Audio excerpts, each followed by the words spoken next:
Now let's get a word on this story and the other big stories of the day. Steve N. Allen is back with us, the comedian and broadcaster. Afternoon to you, Steve. Good afternoon. It's nice to be back. It's nice to have you back. I mean, that backdrop that you speak to us from, those who are watching in vision, if anything is crying out for a couple of flags, I mean, I'm telling you, it's where you are there. I don't care what you put on them, Steve, but that needs to go flag-based. I guarantee the next time we do it, I will green screen a flag in there. Knowing me, it'll be some sort of Star Trek thing.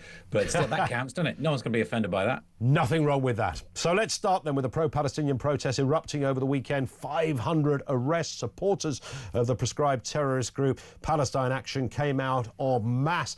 Let's have a listen to the Home Secretary Shabana Mahmood, who's speaking about plans to restrict the right to protest. Here she is. What I will be making explicit is that cumulative disruption, that is to say the frequency of particular protests in particular places, is in and of itself a reason for the police to be able to restrict and place conditions. That is to say they can move them to a different place, they can restrict the time that those protests can occur on. So that will unlock all of the broader measures that the police can already do on protests.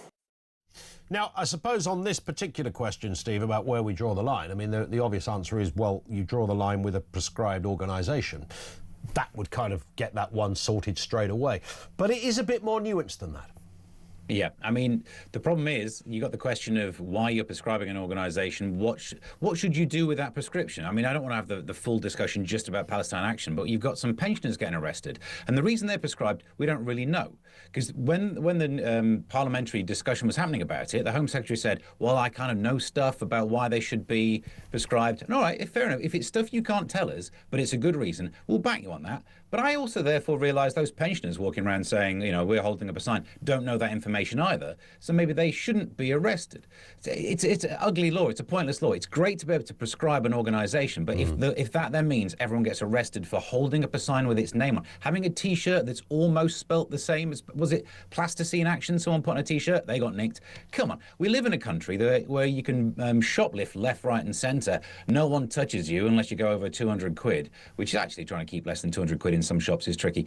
But, oh, you've got a typo that almost says Palestine Action, you're getting nicked. No, you don't need to arrest everyone for turning up on a protest.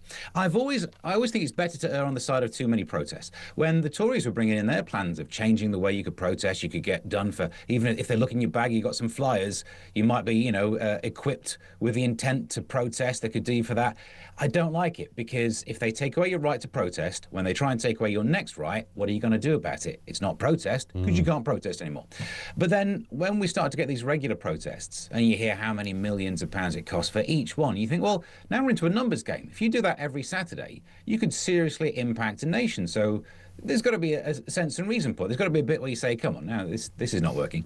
But also if you bring in these rules, and I think this is better than banning protests, changing how often you can do it, changing where you can do it, I still don't trust any government, either this one or future ones, to not use that in their particular favour. They'll find some way of tweaking it to say, oh, this protest that we don't like, the one that's against us, well, you've done it 3 times now, so you can't do it anywhere. Whereas some other protest, they might not mind. Maybe they get away and carry on. So this whole thing stinks. It's ugly. What should have happened is when people were saying, don't do those protests right now, well, grief is still happening after what happened in Manchester.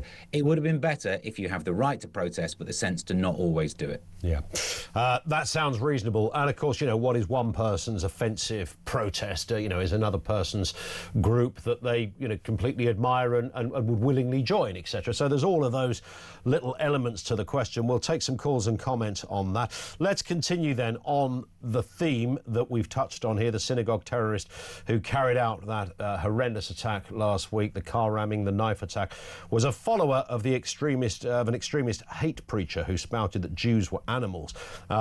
And other things as well. Seems his old man was up to his neck in it, in this kind of stuff. I don't think anything surprises us about any of this. But again, we hear from the Home Secretary responding to exactly this. The police very quickly did declare this to be a terrorist incident, and it is our view at the moment that that is extremist ideology, that he was an Islamist in that sense, but we don't know more yet about the circumstances either of his own planning of the terror attack or who else might have been involved. Yeah, it's one of those kind of understatements of responses from the authorities, isn't it? When, you know, it's a bit like when 27 houses set alight one night and the police say we're treating it as suspicious. You know, you think, yeah, really? Yes, it might well be. And we're in similar territory here. It wasn't really a bit of a leap to conclude that this man was clearly influenced in some respect by extremism. I mean, it's almost a comedy sketch, isn't it? That we've looked into it, and at this moment we think there might be some links to terror. His name, Jihadi. What gave you the clue? What gave it away? Mr. Jihadi. Yes. Mr. Jihadi. And somehow you put the pieces together. Top police were working on this. It's like having a terrorist in the 80s called Troubles O'Sullivan. It's ridiculous. How do we live in a time when this actually happens? So, yeah, I mean, it's unsurprising to find out some of the details, some of the things his dad said on social media in what happened in Israel. There's also stories about like which hate preachers he's following online.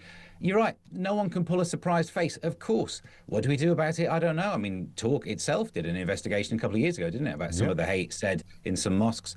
What do you do? Can you go into every single place of worship and check on everything that's being said? It's impossible to do so, which just means you sit there knowing that some of these things are happening, that there is hate being said, being recruited, people are being radicalized. So it's unsurprising when it happens, but you're right. I mean, the fact that she's actually sat there making it sound like this is some sort of breakthrough, an investigation. Yeah. They've managed to put together the pieces. Somewhere there's a flip chart, there's a board with red string tying up pieces together. They've got the facts, and they think there might be some terror behind Jihadi's movements. Yeah, it's like the resident Columbo of the Home Office strikes again.